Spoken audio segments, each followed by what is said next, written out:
Almost he has taken over in the month of January, newly appointed for us because he is visiting press club for the first time.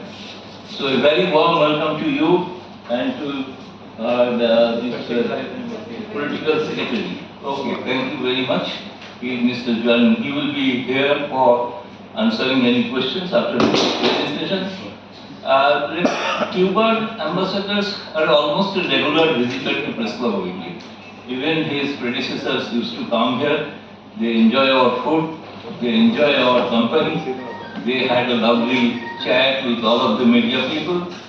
And just for his information, we want to share one important thing that many ambassadors come here. They have their interaction with the media. We try to organize this type of with the press program so that this club is really becoming an institution. And we have a small library and a photo gallery here where it is dedicated in the name of Bangabandhu Sheikh Mujibur Rahman. But that's not thing. I want to say that there is one photograph in the gallery where you will see Fidel Castro and Sheikh Mujibur Rahman are meeting in a place in Cuba. And there is a lovely anecdotes about that meeting, that where Fidel Castro used to say that I have not seen Himalayas, but first time I see Himalaya in the living room here.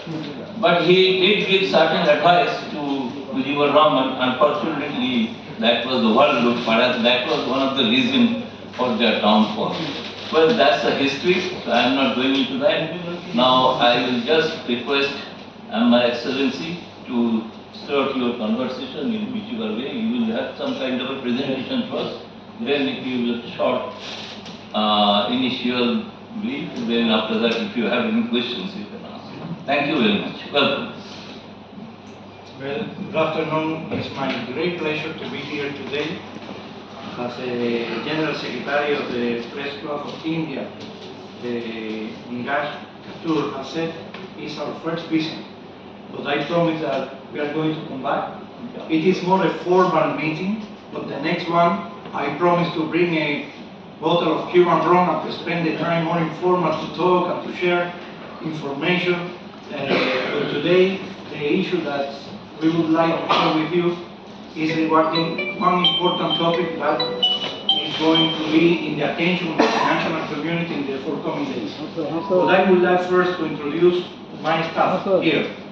Well, the first secretary of the Cuban Embassy, Mikey Diaz, which is covering the bilateral collaboration with India, and the second secretary of the embassy, and second on mention, is Guadalupe Frometa, which is also a new member of our staff. He arrived just 1 month ago. We are a new staff in general, because we arrived from January this year, so it is in fact, as you mentioned, our first visit to this restaurant. Well, the topic that I would like to share with you is regarding the next presentation in the General Assembly of the United Nations of the draft resolution to entitle the necessity to put to an end to this strong economic, financial, and commercial blockade of the United States towards Cuba. For more than 65 years, Cuba has suffered this strong policy of the blockade against our country, against our people. And once again, for 33rd occasion, we are going to present this resolution in the United Nations General Assembly in order to get the support of the international community, in order to end this unfair and criminal policy that impose many limitations to our people in our country. Yes.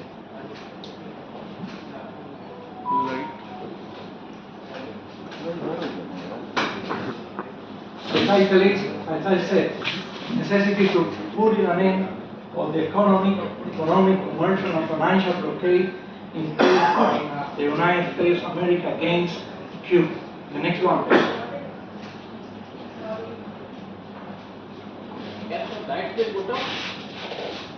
Can you read?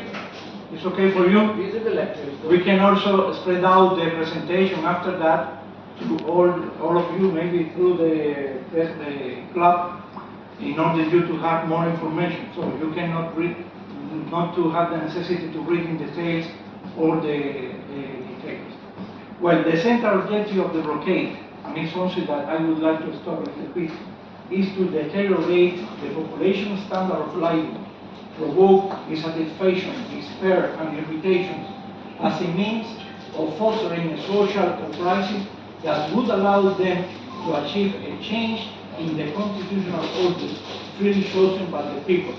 And this was written down by in the internal memorandum that was submitted to the president in 1960 by the Lester Mayory, who was the undersecretary of the